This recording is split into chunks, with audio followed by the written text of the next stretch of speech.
Perkenalkan, nama saya Anissa Wi Chandra, jurusan Psikologi dengan NIM 211011006.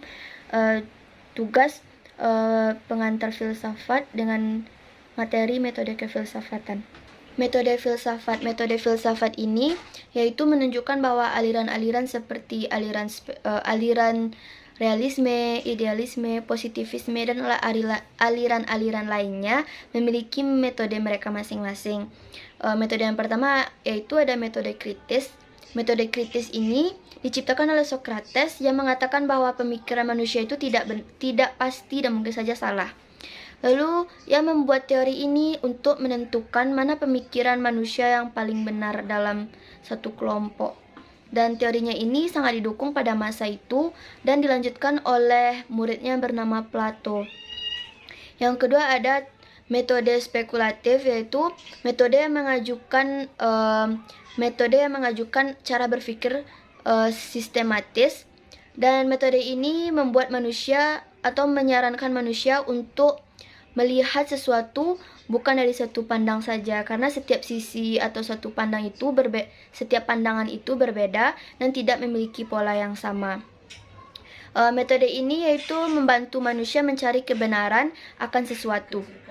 Contoh dari metode ini yaitu adalah pendewasaan diri. Perkenalkan, nama saya Nicole Moa, jurusan Psikologi dari kelompok 2 dengan materi metode kefilsafatan. Yang pertama, hakikat metode analisis. Analisis dimaknai sebagai kegiatan berpikir yang melakukan perincian terhadap istilah-istilah atau pernyataan-pernyataan ke dalam bagian-bagiannya agar dapat menangkap suatu makna yang dikandungnya atau memahami komponen terlebih dahulu, kemudian menguraikan komponen-komponen tersebut.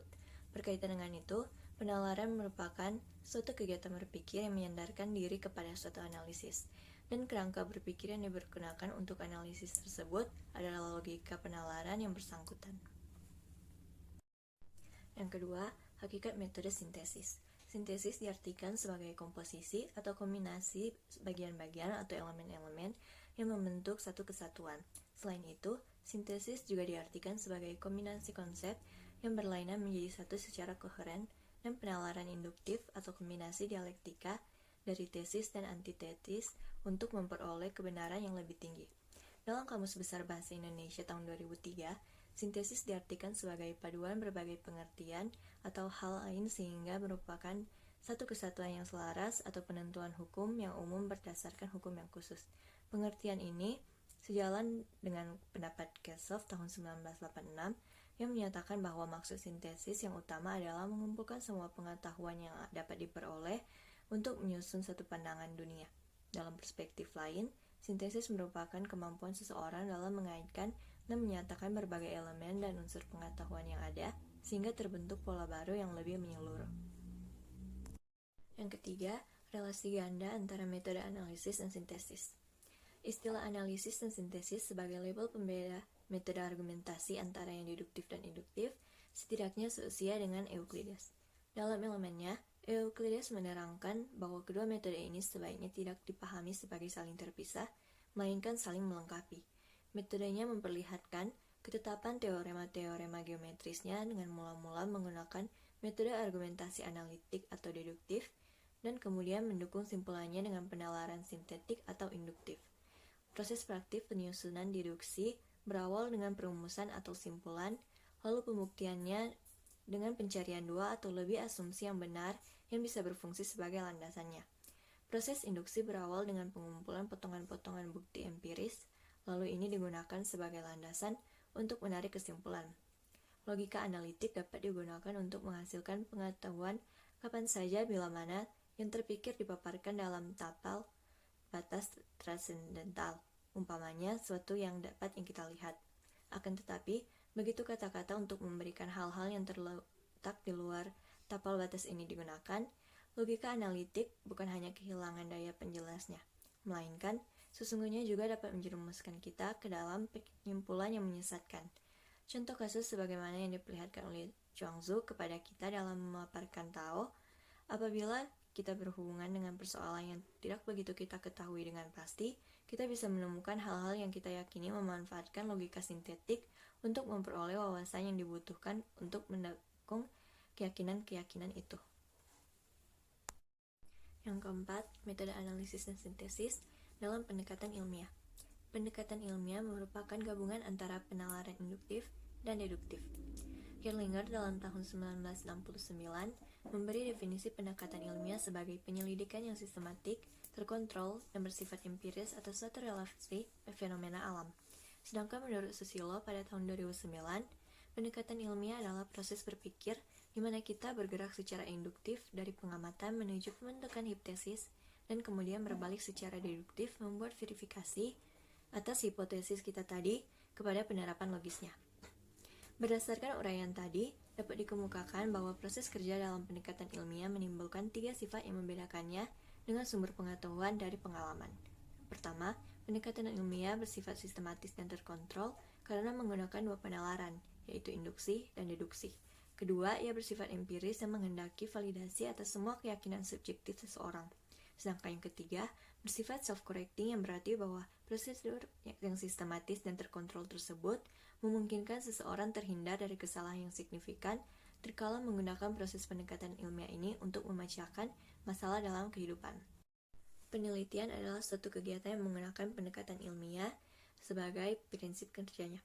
Penelitian merupakan suatu proses pencarian kebenaran melalui prosedur ilmiah dan biasa dikatakan sebagai kebenaran ilmiah yang objektif karena kesimpulan itu ditarik berdasarkan data empirik dengan prosedur yang sistematis serta menggunakan pendekatan ilmiah.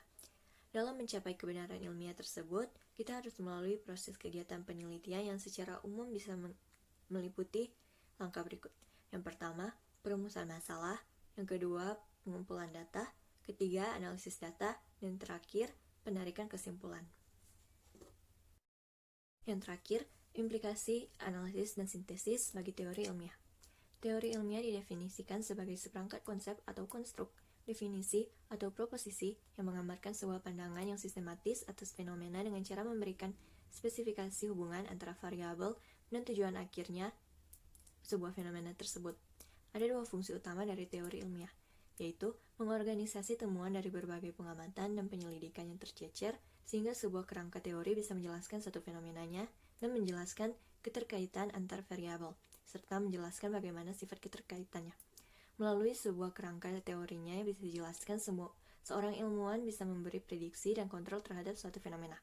Misalnya, dalam sebuah teori pengajaran bahasa, dikatakan bahwa terdapat hubungan signifikan antara minat baca anak dengan presentasi pemahaman bacaan dalam pembelajaran bahasa Indonesia. Dengan informasi dari teori ini, seorang ahli pengajaran bahasa bisa memprediksi prestasi membaca pemahaman anak didik dalam pembelajaran bahasa Indonesia dengan cara mengetahui minat baca mereka. Setelah mengetahui informasi tersebut, selanjutnya ia bisa mengontrol prestasi anak didik tersebut dengan cara meningkatkan minat baca mereka agar prestasi membaca mereka dalam mata pelajaran bahasa Indonesia menjadi lebih baik. Perkenalkan, saya Justin Caroline Sayo dari kelompok 2 Fakultas Ilmu Pendidikan Psikologi. Saya akan membacakan metode kefilsafatan deduksi dan induksi. Deduksi atau yang lebih kita kenal sebagai logika minor adalah metode penalaran yang menarik kesimpulan dari umum ke khusus. Metode deduksi sendiri sudah ada sedari zaman Yunani kuno sebelum ilmu Eropa berkembang hingga sekarang. Matematika adalah dasar dari metode deduktif yang dipakai sebelum ilmu Eropa berkembang dan menciptakan peradaban baru seperti sekarang. Sekarang kita beralih kepada metode induksi atau logika mayor. Metode induksi atau induktif adalah cara berpikir untuk menarik kesimpulan dari pengalaman yang bersifat partikular ke dalam gejala-gejala yang bersifat universal atau umum. Sehingga dapat dikatakan bahwa penalaran ini bertolak dari kenyataan yang bersifat terbatas dan khusus, lalu diakhiri oleh statement yang kompleks.